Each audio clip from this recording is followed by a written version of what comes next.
Hello दोस्तों, यह कहानी एक सच्ची घटना पर आधारित है। इस कब्रिस्तान की दीवारें लगभग 1 किलोमीटर तक फैली हुई हैं और कोई भी रात के 11 बजे के बाद वहां से जाता है तो वो जिंदा नहीं बचता। कहते हैं वहां जितनी भी बुरी शक्तियां हैं उनकी वो दीवारें एक सीमा है। मतलब कोई भी बुरी शक्ति उस कब्रिस्तान की दीवारों से आगे नहीं जा सकती। अगर कोई भी रात के 11 बजे के बाद वहाँ से जाता है तो उस बुरी शक्ति उसे बस उस कब्रिस्तान की सीमा तक ही मार सकती है, ना तो उसे पहले ना तो उसके बाद। आज की जो यह कहानी है वो डेहरा कब्रिस्तान के पास के ही गांव में रहने वाले मुकेश जी के साथ घटित घटना है। अब यह कहानी मैं उन्हीं के शब्दों में जारी रखूँगा। मेरा नाम मुकेश है। मैं तांगा चलाने वाला हूँ। तांगा एक प्रकार की गाड़ी जिसमें एक घोड़ा जोड़ा जाता है। वो रविवार का दिन था। शाम के 7 बजे थे और मैं अपने घर पर था। तभी वहाँ राजू आया। राजू हमारे गांव का तो नहीं था, पर उसे कुछ खेत हमारे ही गांव में थे, जिसके कारण वो यहाँ आते रहता था। राजू ने मेरे पास आकर कहा कि उसकी घास उसके खेत में कटी रखी है और उसकी घास को उसके घर तक जोड़ना था।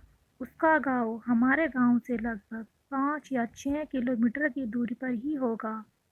मैंने भी हाँ बोल दिया और यह सोचा कि रात के 11 बजे से तो पहले ही आ जाऊंगा। मैं आ भी जाता, पर घास लोड करने में काफ़ी समय लग गया था। इसीलिए मुझे राजू के गांव पहुंचने में ही 10 बज गए थे और घास तांगे से नीचे रखने में भी काफ़ी समय लग गया था।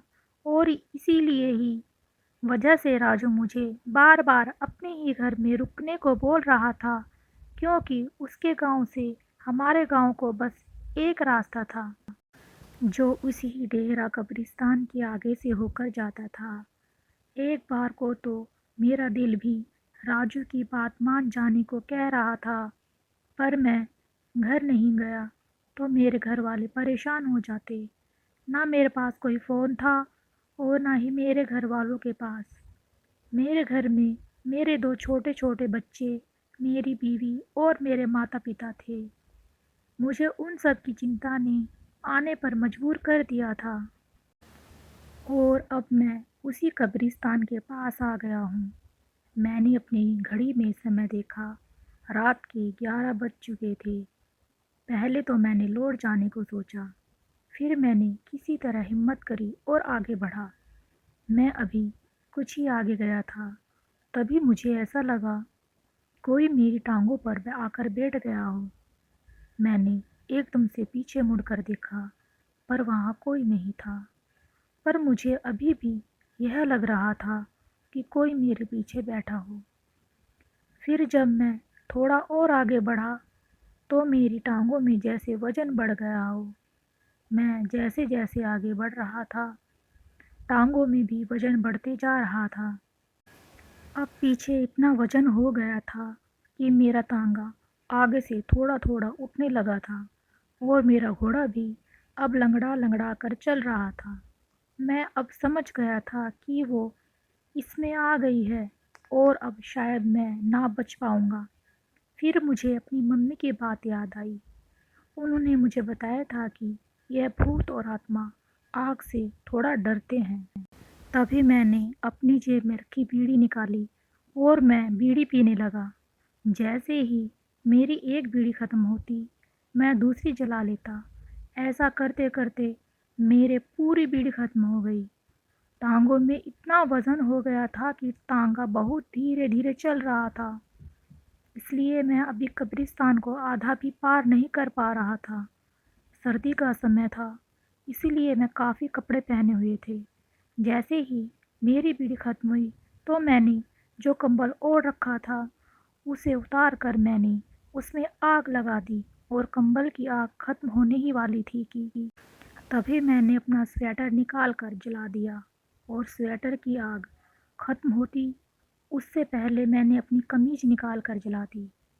जान बचाने के लिए कुछ तो करना ही था, इसीलिए मैं अपने शरीर में पहने सभी कपड़ों को जला रहा था। ऊपर के सभी कपड़े खत्म होने पर मैंने अपने पजामे को उतार कर उसमें भी आग लगा दी। अब बस मेरा एक कच्छा ही बचा था।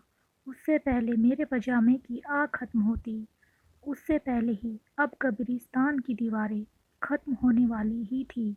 जैसे ही मैंने कब्रिस्तान पार करा तो देखा एक बड़ी ही भयानक सी औरत मेरे तांगे से नीचे उतरी और उनसे कहा, आज तो बच गया तू, पर अगली बार आया तो नहीं बचेगा। इतना बोलकर वो वहीं खड़ी रही और मैं अपने घर की ओर चला आया। उस दिन से मैं कभी उस रास्ते से रात में नहीं आता जाता।